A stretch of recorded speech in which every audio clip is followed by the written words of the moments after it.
Hello everyone, welcome to my YouTube channel biology universe. और आज हम लोग पढ़ने वाले हैं क्या, तो चलिए देखते हैं। आज हम लोग का टॉपिक है क्या, एंट अमीबा हिस्टोलाइटिका। ये जो है वो उन स्टूडेंट के लिए है जो एमएससी सेकेंड ईयर में है, जो कि नालंदा ओपन यूनिवर्सिटी के स्टूडेंट हैं। ये एंट अमीबा हिस्टोलाइटिका जो है ये किस पेपर का टॉपिक है, तो पेपर 12 का ये टॉपिक है। 2017 में इससे क्वेश्चन आया था, इसीलिए इम्पॉर्टेंट है। तो चलिए देखते हैं। क्या होता है कि एंट अमीबा हिस्टोलाइटिका किंगडम कौन सा किंगडम से बिलोंग करता है, तो प्रोटिस्टा। सब किंगडम है प्रोटोजोआ। फाइलम है सार्कोमेस्टिगोफोरा। सब फाइलम है सार्कोडीना। क्लास है लोबोसिया। सब क्लास है जिम्नो अमीबिया। ऑर्डर है ट्यूबिलिना। जीनस है एंट अमीबा और स्पीसीज है हिस्टोलाइटिका। ये तो हम लोगों ने पढ़ लिया क्या, क्लासिफिकेशन क्या है। अब देखते हैं कुछ और उसके बारे में जानते हैं। तो चलिए देखते हैं। Gender description. Ant amoeba histolytica is an amoeba that feed on the cell in the human colon. It is the causes of amoebic dysentery as well as the colonic ulceration. The infection is also referred to as amoebiosis. If the organism is spread throughout the body via the blood stream, they may cause the abscesses in the liver, less frequently other organism.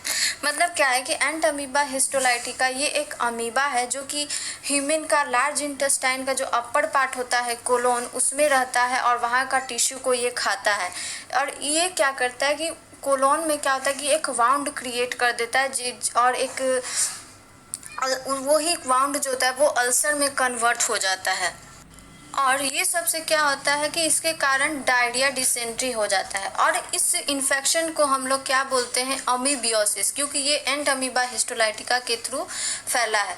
If the organism spread through out the body विया the blood stream, they may causes एब्सेसेस in the liver, less frequently other organ. मतलब क्या बोल रहा है कि कभी कभी severe case में ये अमीबा जो भी अमीबा है एंट अमीबा हिस्टोलाइटिका, वो अदर ऑर्गन में चल जाता है ब्लड स्ट्रीम के थ्रू, जैसे लीवर। और वहाँ पे भी ये क्या कहता है कि वहाँ का टिश्यू को खाता है, वहाँ पे एक एब्सेसेस क्रिएट कर देता है। एंट अमीबा हिस्टोलाइटिका जो है वो पहला बार किसने खोजा था, तो एक रशियन जियोलॉजिस्ट थे लॉस्ट, उन्होंने खोजा था। किसमें, तो एक पेशेंट था जो कि डिसेंट्री से सफ़र कर रहा था, तो उसके फीकल मैटर में इन्होंने इसको डिस्कवर किया था। ठीक है। अब क्या है कि इसका डिस्ट्रीब्यूशन कैसा है, तो डिस्ट्रीब्यूशन में क्या होता है कि ये वर्ल्ड वाइड डिस्ट्रीब्यूशन है, मतलब कॉस्मोपॉलिटन है। मतलब क्या है कि ये कहीं पे भी पाया जाता है। ज़्यादातर कहाँ पे पाया जाता है, तो ट्रॉपिकल एंड सब ट्रॉपिकल रीजन में। और इसका जो डिजीज़ का केस है वो ज़्यादातर कहाँ से आया है, तो Mexico, China, India, Philippines, south America and Thailand. और ये वहाँ पे भी ज़्यादा पाया जाता है जहाँ पे डेंसली पॉपुलेटेड है, मतलब वहाँ का पॉपुलेशन बहुत ज़्यादा होता है, वहाँ पे ये पाया, जैसे रूरल एरिया में जहाँ पे कि जो साफ़ सफाई होता है वो अच्छे तरीके से नहीं होता है। ठीक है। तो और ये क्या हैबिट और हैबिटेट के बारे में हम लोगों ने पढ़ लिया कि ये कहाँ पाया जाता है, तो upper part of the large intestine, मतलब कि कोलोन में। और कोलोन में भी कहाँ पे, तो म्यूकोसा एंड सब म्यूकोसा लेयर में पाया जाता है। ठीक है। वहाँ का ये टिश्यू पे फीड करता है और वहाँ पे अल्सर बना देता है। ठीक है। और ये अदर ऑर्गन में भी जाता है ब्लड सर्कुलेशन के थ्रू, जो कि मैंने बताया। अब इसका हम लोग स्ट्रक्चर के बारे में पढ़ेंगे कि ये कैसा होता है। तो चलिए स्टार्ट करते हैं। एंट अमीबा हिस्टोलाइटिका जो होता है वो उसका दो फॉर्म होता है। पहला है मैग्ना, जिसको हम लोग ट्रोफोजोइड करते हैं, और दूसरा है माइन्यूटा, जिसको प्रीसिस्टिक फॉर्म भी बोलते हैं। तो जो ट्रोफोजोइड फॉर्म है ये कैसा मैच्योर पैरासाइट है, एक्टिव है, मोटाइल है और एडल्ट है। ठीक है। और ये लार्ज होता है, इसीलिए इसका नाम मैग्ना रखा गया। इसका जो डायमीटर है वो कितना होता है, तो 20 से 30 माइक्रोन इन डायमीटर। ये क्या होता है कि पैथोजेनिक होता है मैन के लिए, मतलब ये क्या इन्फेक्टिव होता है। ठीक है। इसका जो स्ट्रक्चर है वो कैसा होता है, अमीबा की तरह होता है। इसका जो साइटोप्लाज्म है वो दो भाग में बटा हुआ है, एक्टोप्लाज्म एंड इंडोप्लाज्म। जो एक्टोप्लाज्म होता है वो क्लियर होता है, नॉन ग्रैनुलर होता है और हेलाइन होता है। लेकिन इसका जो इंडोप्लाज्म होता है वो ग्रैनुलर होता है और फ्लूइड लाइक रहता है। और इसका जो सीडोपोडिया रहता है वो कहाँ से बनता है, तो एक्टोप्लाज्म से बना हुआ रहता है। ये कैसा होता है, तो शॉर्ट होता है, ब्रॉड होता है, राउंडेड होता है, लॉन्ग और फिंगर लाइक होता है। ठीक है, और लोकोमोशन के दौरान क्या होता है कि सीडोपोडिया हेल्प करता है। एक सीडोपोडिया रहता है, इसीलिए ये होता है मोनोपोडियल रहता है।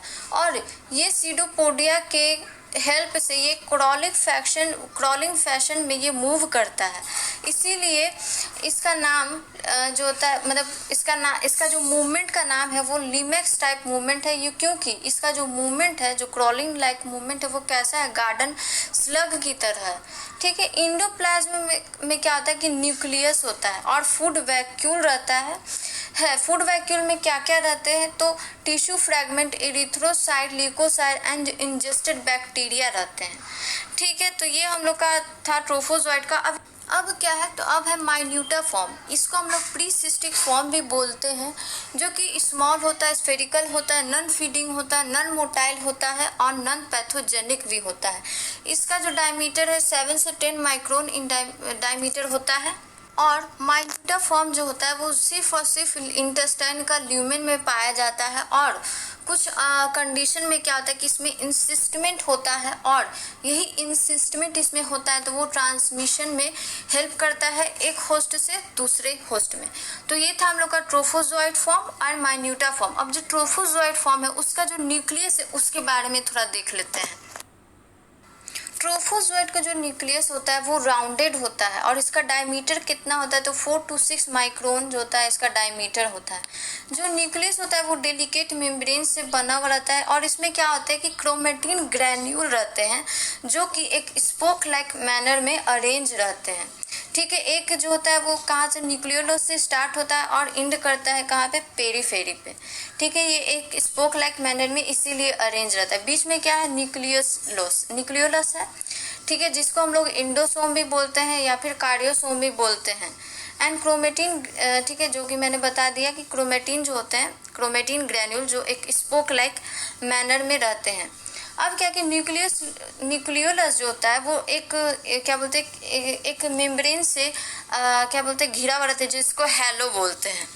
और मैं यहाँ पे एक और बात बता दूँ कि ट्रोफोजोइट का जो फूड वैक्यूल रहता है उसमें जो आरबीसी रहता है ना, तो वो आरबीसी का रहना ये एक कैरेक्टरिस्टिक्स फीचर है ट्रोफोजोइट का, क्योंकि कोई और पैरासाइट में ये फीचर नहीं पाया जाता है। ठीक है, इसमें कॉन्ट्रैक्टाइल वैक्यूल नहीं रहते। क्या बोल रहे हैं कि ट्रोफोजोइट में कॉन्ट्रैक्टाइल वैक्यूल नहीं होते हैं, क्योंकि ये जो होता है वो कहाँ पे रहता है, आइसोटोनिक में पाया जाता है। आइसोटोनिक जो ह्यूमन का जो इंटेस्टाइन है वो आइसोटोनिक उसका इन्वायरमेंट रहता है। ठीक है, ये मैंने सब लिखा नहीं है लेकिन मैं ओरली बता रही हूँ, ये आप लिख सकते हैं मैं जो बोल रही हूँ। ठीक है, ये बहुत ही इंपॉर्टेंट है। अब हम लोग पढ़ेंगे क्या कि इसका लाइफ साइकिल कैसा होता है, तो चलिए देखते हैं। एंट अमीबा हिस्टोलाइटिका जो होता है वो मोनोजेनेटिक है। मतलब क्या है कि इसका लाइफ साइकिल जो होता है वो एक ही होस्ट में कंप्लीट होता है। ऐसा नहीं है कि इसका कोई और होस्ट रहता है, नहीं, एक ही होस्ट में कंप्लीट होता है। तो पहले क्या होता है कि इंसिस्टमेंट होता है। जो प्रीसिस्टिक फॉर्म है क्या होता है कि अंडर सर्टेन सरकमस्टांस है, मतलब कुछ ऐसा सरकमस्टांस बनता है कि इसमें क्या होता है कि इंटेस्टिनल ल्यूमेन में ये इंसिस्टमेंट करता है। और इंसिस्टमेंट के पहले क्या होता है कि जो पैरासाइट होता है वो राउंड हो जाता है, फूड वैक्यूल को हटा देता है और कुछ कंसिडरेबल अमाउंट में फूड मटेरियल को रिजर्व कर लेता है, जैसे ग्लाइकोजन। और क्या होता है कि इसमें क्रोमेटिन ग्रैन्यूल भी रहते हैं। पैरासाइट, ये जो पैरासाइट है वो क्या करता है कि अपने अराउंड एक राउंडेड रेसिस्टेंस कलरलेस एक ट्रांसपेरेंट सिस्ट जो होता है वो अपने चारों ओर घेर लेता है। ठीक है, जो सिस्ट होता है अमीबा हिस्टोलाइटिका का, उसका साइज कितना होता है, तो 10 to 20 माइक्रोन रहता है डायमीटर में। ठीक है, इसका साइटोप्लाज्म जो होता है क्लियर होता है।